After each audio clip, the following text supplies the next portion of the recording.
In this video, you're going to go from a Midjourney beginner to a Midjourney expert by learning and understanding all of the prompts Midjourney currently offers. You'll learn how to control how strongly Midjourney's default aesthetic is applied, switch between different model versions and what effects that has, turn down the quality in your images to remove some of the noise Midjourney creates. We're going to go over aspect ratios, chaos, weirdness, permutations, remixes, and yes, of course, in painting.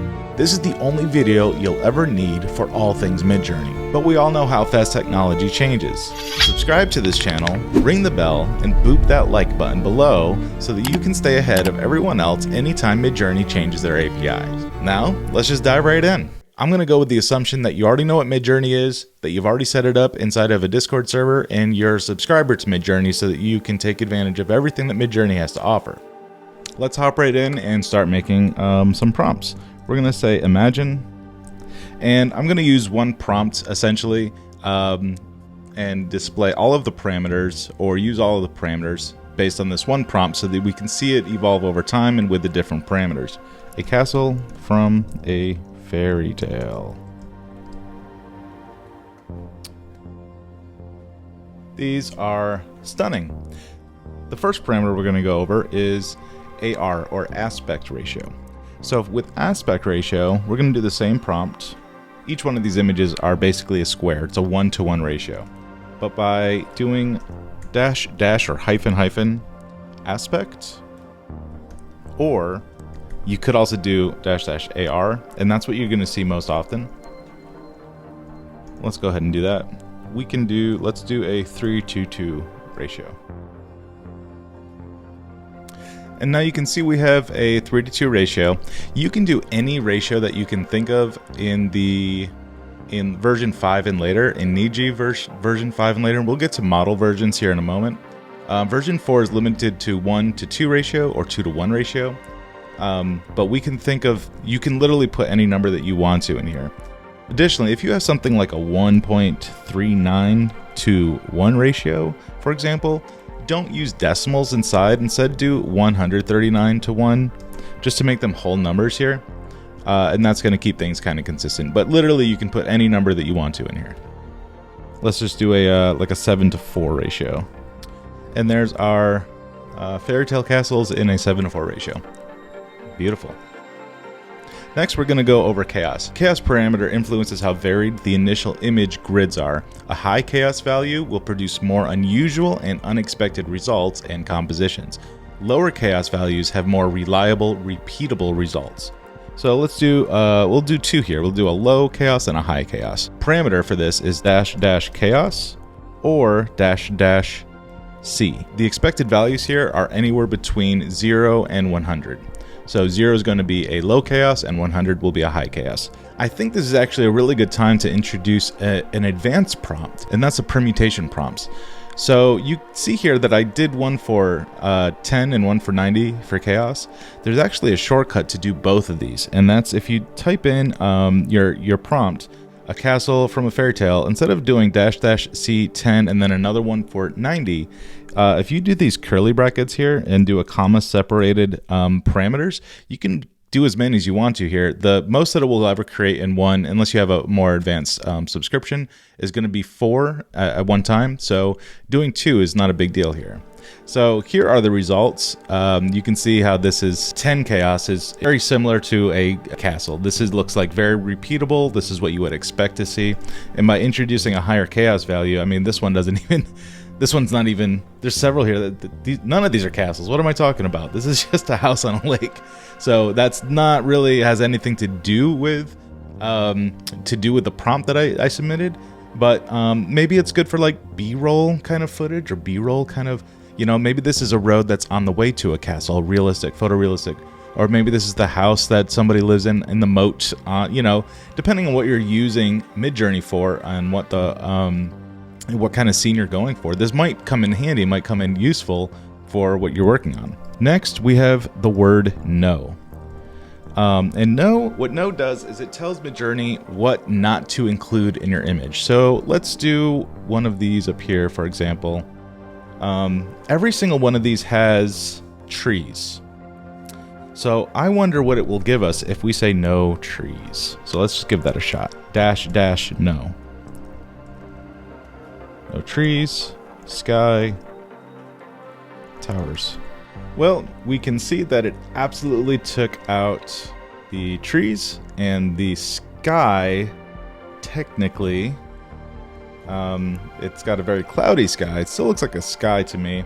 And maybe it's not considering these, what are these, piers, whatever, as towers. So maybe that's why. And it, like I said, it is kind of hard to have a castle from a fairy tale without towers. No can be really helpful if you keep getting images with certain elements inside of it that you just don't want in your image. Next, let's move into quality. So the parameter for quality is going to be dash dash quality or dash dash Q, and that's what you're going to see most often. The Q level parameter changes how much time is spent generating an image. Higher qualities settings take longer to process and produce more details. Higher values also mean more GPU minutes are used per job. The quality setting does not impact the resolution. The default value for quality is 1. And you can go into your settings, and I'll show you at the end of the video how to change your default settings. By default, it's always going to give you 1. And the values that are allowed are 0.25, 0.5, and 1 for the current model. Larger values are rounded down to 1. So if you do a 5, it's going to round down to 1. And it also only influences the initial image generation. It works with any of the model versions, which we'll get to. 4, 5, 5.1, 5.2, and Niji 5. So castle from a fairy tale, and we'll give it a quality level of 0.25. And let's go ahead and generate a couple of these. 0.25, 0.5, and we've seen 1 already a few times. So let's go ahead and make these 2. Say yes.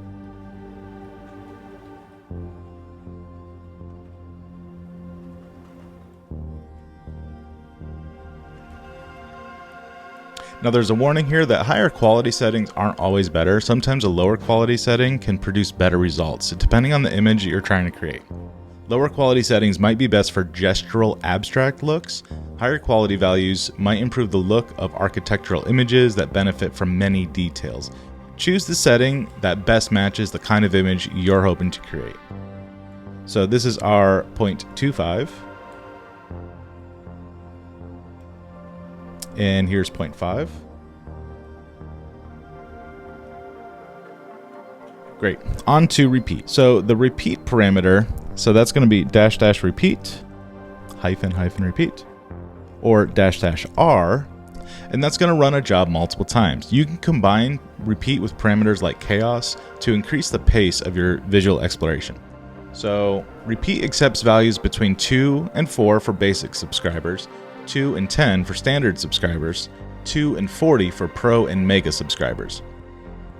The repeat parameter can only be used in fast and turbo GPU modes. So let's do dash dash R2. And there you go. So it just ran that job a couple times. And that's all that repeat's going to do. Next is probably one of the most useful and one of my favorite, and it's seeds. The Midjourney bot uses a seed number to create a field of visual noise, like television static, as a starting point to generate the initial image grids.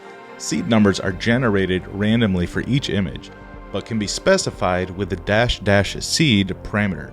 If you use the same seed number and prompt, you will get similar final images. So what's really cool is if you specify that same seed for different chaos, quality, style, stylize, different other parameters, you're going to have the same sort of base image or images, but it's going to be styled or chaosed or weird differently based on whatever other parameters you have. So the way to get a seed number, so if you have an image that you really like and you want the seed number for that, so say I really like these castles specifically, right? If you right click on it and add a reaction, and click envelope, or if you go to view more, you can actually type in envelope and select this first envelope here. By giving that reaction to that image, Midjourney is actually going to give you back that job ID and the seed number. So if we specify this seed number, so a castle from a fairy tale, and seed, and then paste that number in. We'll give it a second. But that's going to give us essentially the same images back. What's nice is when I first started using Midjourney, I kind of was getting lost. Like, I like this image, but I wish it had this, or I wish it had that, or I wish it was the light was coming from the other side, or something like that. But what are the chances that you're going to end up with the same image if you run the same prompt with adding those special things that you want? Seed can do that for you. So while that's generating, I'm going to create another one that is, we're going to do this, but we're going to say, well, let me see it with a Q of 0.25, an aspect ratio of 16:9. So you can see this is the images that it gave us back, and the ones that we had just a moment ago, nearly identical. Now, it does help when you are typing your prompts in if you actually hit Imagine first and actually put it in and not just, texting with Midjourney bot. So these are very similar renderings from that initial one, but we have that 16:9 aspect ratio, and we started with a Q of 1, so we had that nice, soft sort of look for it. I'm going to switch things up a little bit. Castles are getting a little bit boring. Let's go ahead and do the same thing, but we're going to change the prompt from a castle, from a fairy tale. We'll do Imagine a Gangster's Paradise, and let's give it a Q of 0.5. This is great. We have a gangster in his paradise. Before getting into the next one that would be style, I think it's a good time to introduce model versions. So basically, Midjourney routinely releases new model versions to improve efficiency, coherency, quality. The latest model is the default, but other models can be used adding the -- version or the -- parameter, or by using the /settings command and selecting a model version. Each model excels at producing different types of images. The default right now, as of the time of this, and it's going to be outdated very soon, is 5.2. But by doing different versions or using different versions, you can actually, there's some older versions that you could do different things with, Stylize, etc. So model version 5.2, like I said, is the latest, but you can go into your settings. So if you do /settings, you can see that the latest model that is the one that we're using, 5.2, but you can switch to 5.1 or version 5, 5.0, Niji Model 4. You can select any one of these as your default, but you can also specify that when you're doing one of these. So let's go ahead and do a Gangster's Paradise. Let's do this. Let's grab the seed.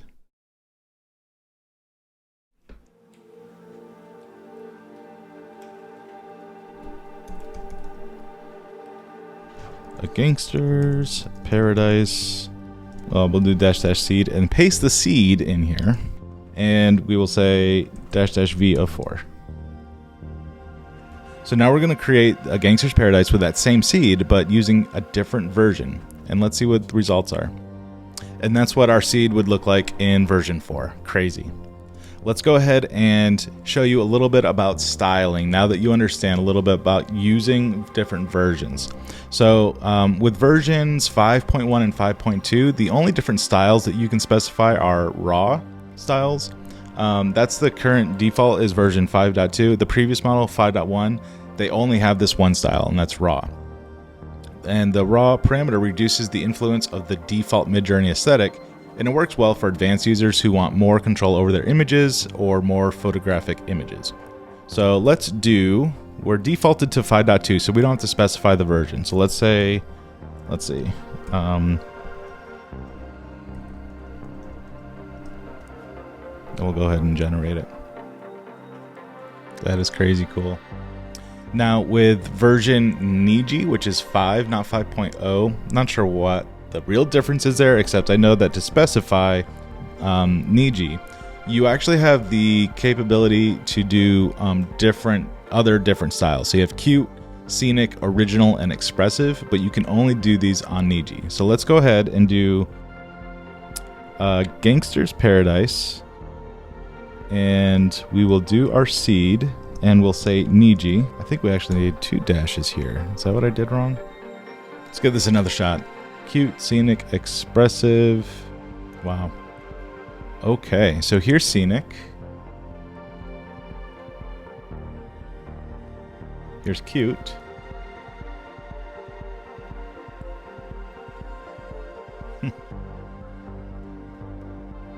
Here's expressive. Now, we should do one for original. Let's go ahead and do that, because Niji itself is going to give it a different aesthetic.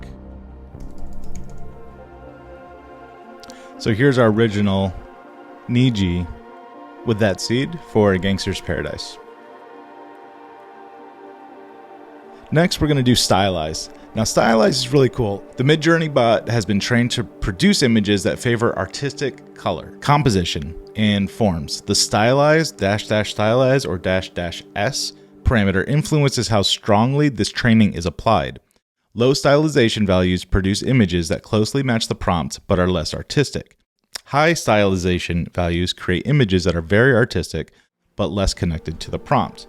So we're going to be not in Niji anymore. We're going to be in 5.2. Let's go imagine. Let's use the same seed and we'll take this out. We'll do a couple here. Let's go with a low and a high. So for this is available version 4 all the way up to 5.2. So for 4, Niji 5, 5.0, 5.1, 5.2. And the accepted integers are from 0 to 1000.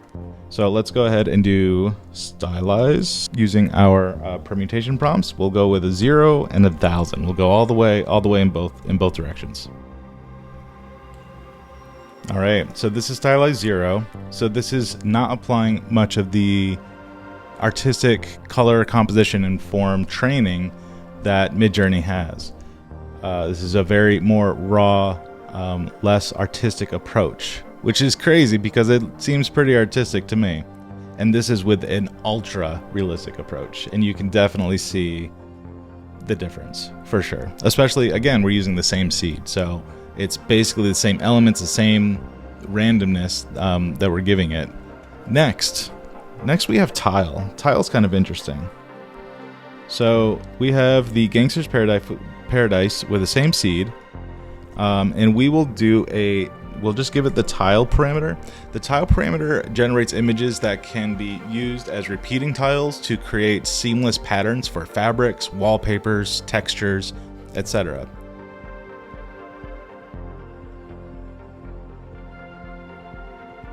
And here are our tiles.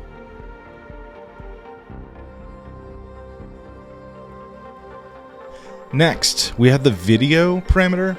The video parameter, by passing the video parameter to Midjourney, it's going to say, hey, make a video out of this. And all it does is it takes each one of those frames from 0 to 100% and stitches them together into a GIF. So what you do is actually you pass this video parameter, and then when it's done producing this, you're going to have to do the reaction with that envelope. If we react with this envelope, Midjourney should give us a link. Yeah, there it is. Oh, and it's giving us the video now too. So you can see the video does get deleted after 30 days after it's created. We can either click this and download the MP4 that it's created, or we can play it right here. So let's just go and look at it in the browser. And there you have it. And the last parameter that we have is weird. I'm telling you, it is weird. It literally is weird. It's --weird, --W or --weird. You can explore unconventional aesthetics with the experimental weird parameter. This parameter introduces quirky and offbeat qualities to your generated images, resulting in unique and unexpected outcomes. Let's give it a shot. So we're going to use Gangster's Paradise. We're going to do seed, our same seed, and then we're going to do --W. Now, weird accepts values from 0 to 3000. The default weirdness value is 0. Weird is highly experimental. What's weird may change over time. And weird is compatible with Midjourney model versions 5, 5.1, and 5.2. It is not fully compatible with seed, so strong warning there. But let's go ahead and give this a shot. So everything that we've seen so far is weirdness level 0. No weirdness applied at all. Let's add just like 10 weirdness. Again, this number goes all the way up to 3000. So I'll go ahead and do a permutation here. Let's do another one of like 1000 and another one of like 2750. So here's weird 10. I would definitely say that's a little weird. Take a look at that. It looks like 1000 still is still waiting to start. Let's go ahead and look at the ultra weird one here. Now that is weird. That is a weird gangster's paradise for sure. All right, here we go. We finally have 1000 weirdness. And I would say that is weird. Let's go and look at some of these advanced prompts. So we have image prompts, we have remix, we have vary region, multi-prompts, pan, permutation prompts, zoom out. Now, I will tell you that you can do a lot of these without having to type anything. So, for example, like upscale, right? So, if I really like this number 1 here, I could say upscale 1. If I liked it, but I wanted to vary it a little bit, I could just hit V1, and that's going to vary this one. Yep. So let's go ahead and submit that, and that's going to just give a variation of that. Additionally, let's go ahead and upscale 1 here. And that's going to give us just that one image. So this here is literally 4 images stitched together as one image. You'd have to put it into Photoshop or something to crop it out, or you can just upscale any one of these. So as you can tell, I just upscaled number 1, so we have this whole image. And you can see here, it's just about done. So these are the variations. So this is that number 1, and then it's varied, subtly varied, a number of ways. So I really quite like this number 4 down here, and I'm going to upscale number 4. So the first advanced prompt is actually an image prompt. So you can actually, we can say imagine, and then give it the URL for this image. So let's grab this, let's copy the link, and we'll paste it in here. And now we can give it another prompt, a text prompt, right? So we can say in the 2nd century BC. Basically, the instructions here are that you can use images as part of the prompt to influence the job's composition, style, and colors. Image prompts can be used alone or with text prompts. You can experiment with different combinations of images and styles for some pretty exciting results. Image prompts always go in the front of a prompt. Prompts must have 2 images or 1 image and text to work. That's really interesting. All right, so pan and zoom, they're kind of self-explanatory, but say we have this image here we really like, but it's a little too close in on the subject. Let's go ahead and we can zoom out 2x. And while this is great, it still might be a little bit too zoomed in. So let's use this. We'll upscale number 3, and we'll do a zoom out again. You can literally do this as many times as you want to. Excellent. So I really like this number 3 down here. Let's upscale number 3. And now we'll introduce pan. So we can pan left, right, up, or down. Let's go ahead and pan up a little bit. This is quite interesting. I'm going to go ahead and upscale number 4. That looks like a great movie poster, doesn't it? All right. Before we get to the awesome in painting that everyone's raving about, I want to show you one last real quick thing, and that's the multi-prompt basics. So say, for example, we do imagine a spaceship with 2 words. All right. So this is what we end up with: the word space and the word ship. That's all. But what if I actually want a ship that's in outer space, like a boat on another planet, right? So what you can actually do is go imagine and do space, and then use this kind of funky syntax with 2 colons and then a space bar, right? Space bar, and the word ship. So by doing that, it's actually going to consider the word space and ship as 2 separate thoughts, not a spaceship, but ship and space as 2 different things. Another great example for this would be like cheesecake. What if you wanted a cake with cheese, right? Instead of cheesecake. There you go. Now we're talking. So now we have a ship in a space scene. It's beautiful. You can also give different weights to different parts of the word. So what if we do space, that double colon, and we'll give it a weight of 2. And we'll give ship. We'll just say ship is not anything. Basically, it means space is twice as important as ship. So while we do have a ship in at least most of these images, we definitely have a space theme here. I really like number 3 down here. So now let's get to inpainting. So if you see this vary region button down here, if you don't have this for whatever reason, you can go into your settings and just make sure that you have the high variation mode on. With that selected, you'll have this vary region. So let's click vary region. And say I wanted to have a bunch of aliens coming to this person. I can select a region up here and just type whatever I want as my additional prompt. So aliens attacking.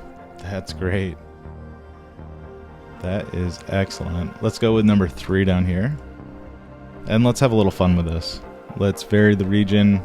Let's go ahead and put a schoolhouse on the side. That is fantastic.